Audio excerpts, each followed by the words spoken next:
Professor Allan Saxe is from the University of Texas at Arlington. He is a political science professor. And Professor, good morning. Thanks for coming on. Good morning. Thank you so much. It is time to ask the question that we've asked so many times before. That's a good way to put it. Can Donald Trump turn things around yet again? What do you think? That's a good way to put it. Yeah. What do you think? I don't think so. I think it's very, very difficult. I shouldn't say I don't think so. I think it's very difficult. There has been, it's not only what he's done, and he's done a lot of stuff that just defies regular political etiquette, but he's been isolated. He spoke here in Dallas, Texas last week. I'm very close to Dallas right now. Yeah. And he spoke to only about 3,000 people, a very small venue. I have a small conspiracy theory about this. And all the cities around here, Dallas, Fort Worth, Arlington, all the big cities said, we don't have any venues big enough for him.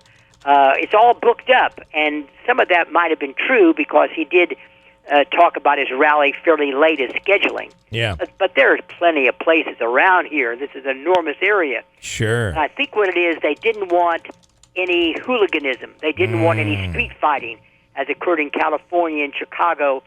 So the street fighting, the gangs that have attacked many of his supporters in the street, Yeah. it's worked. They've isolated him. And he spoke to about 3,000 people, a very small crowd, given his other crowds earlier on. When he first spoke in Dallas, he spoke to a crowd of about 15,000 people at a big arena. He's spoken in Fort Worth to about 10 or 15,000 people.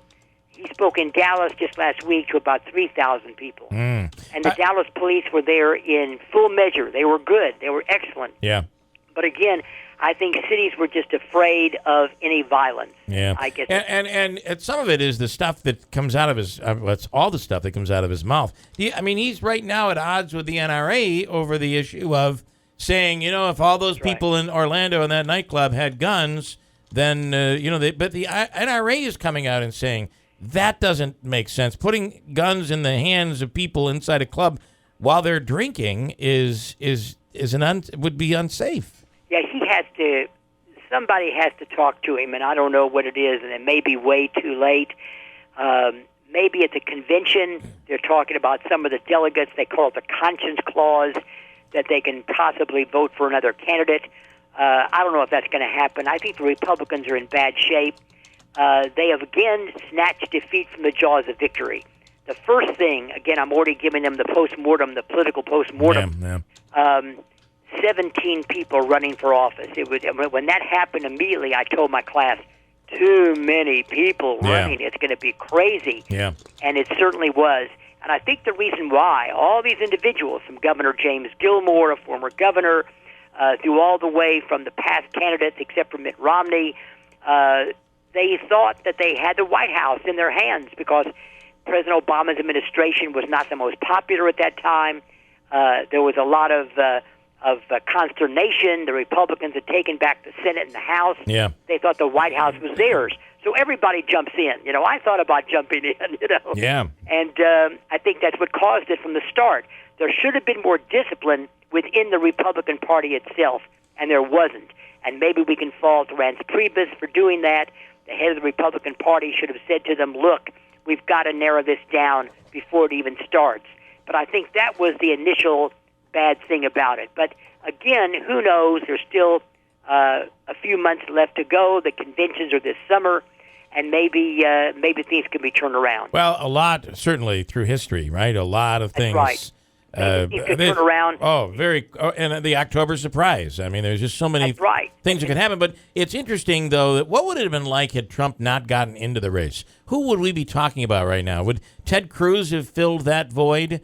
I think Mitt Romney could come in. Ted Cruz is well-liked here in Texas, but I don't think he has that much national appeal, except for among the real strong ideological conservatives. He's their person, and they like him. Yeah. Mitt Romney, I agree. I think Mitt Romney, believe it or not, could be the individual. Could be that guy. He was, Manasseh was talking the other day about Romney's appearance on Wolf Blitzer, and he did a blistering of Donald Trump that was incredibly effective. And why he didn't come back in the race. Yeah. Because he blew the election 4 years ago. It was his for the taking also, and let it fall out of his hands. I don't know whether we talked to too many, consultants. I think that could have been the part. Yeah. Or he didn't want to alienate anybody. That's the problem in our society today. Everybody's afraid of alienating somebody. Our whole culture is turned upside down. Almost everybody's afraid of that. That's right. There's one out there that just actually takes pleasure in alienating people. And, the very one thing that Donald Trump seems to exude, whether or not you love him or hate him, is that he appears to be sincere. And that was the thing that Romney appeared to lack. And I think, Professor Saxe, you put it well when you said, did he talk to too many consultants? I mean, he would appear at a rally in Miami wearing a guayabera. He'd appear someplace else wearing, the outfit of the day, and he just didn't appear to be sincere. So I don't know that you're exactly right, I think. But also in that very last debate, I think that the Benghazi affair had really become front page news all of a sudden. Yeah. And I thought he's going to raise that in this debate against President Obama. It is ripe. He didn't mention it once. Yeah. Not once. Yeah, when you watch this, what is with this? When you watch this guy though going after Trump, he seems so powerful, so strong. Right. I mean, where was this Mitt Romney when he was running against Obama? It's the craziest thing ever. Absolutely. The Republicans have not been served well by many of their leaders. Yeah. All right, Professor Allan Saxe, as always. Hope you had a great Father's Day, and thanks so much for coming on the air. Thank you so much, sir. Okay.